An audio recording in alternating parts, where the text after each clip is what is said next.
good to have you on another edition of Footprint. Today I'm going to be sharing with you what I call motivation for Christian giving. What should motivate our giving in church? We've been taught wrongly that reward is the primary thing that should motivate us to give. So our preachers, our pastors, our general overseer appeal to our greed as motivation for our giving. That's not correct. The first thing that should motivate us to give to God, His kingdom, His church, is love. So the first thing that should drive our motivation is love. John 3:16 says, "For God so loved the world that He gave His only begotten Son." So God gave because of His love for us. That should drive our motivation too. 2 Corinthians chapter 5 and verse 14, Paul said, "The love of God constrains us. The love of God compels us. The love of God motivates us." Okay, so the primary thing that should be our motivation is love.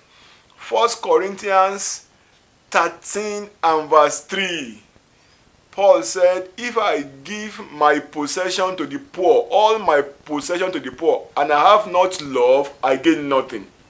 Okay, so giving is not gambling. Every time we give, because we are going to get back from God, every time we give because we have turned giving to transactional. If we give God 1,000 naira, God will give us 1 million naira. If that's the basis for our giving, then that's the reason several people give in church and they don't see the reward of their giving. I remember a friend of mine several years ago sold all his stocks in his shop and gave out the money, gave out the proceed. And he told me that, "Well, Pastor Femi, I'm defending a big harvest now. I've already sold all of my stock." Nothing came in after that experience, and he became so frustrated to the point of depression. So the first thing that should motivate our giving is our love for God. Our love for God, who loved us enough to die. The second thing that should motivate our giving apart from our love for God is obedience. 1 John chapter 5 and verse 3 says, "This is how we know our love for God, that we obey His commandment." If we love God, to obey Him in giving will not be a burden. It will be a joy. It will be a delight. So the second thing that should motivate our giving is obedience. The third thing that should motivate our giving is reward. Paul, quoting the word of Jesus in Acts 20 and verse 35, says, "It is more blessed to give than to receive." Okay? The book of Proverbs 11:24 says,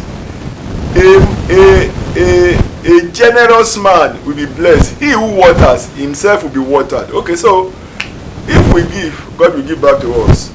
But not in mathematical precision that people teach in church today. If you give God 1,000, God will give you 1 million naira. No.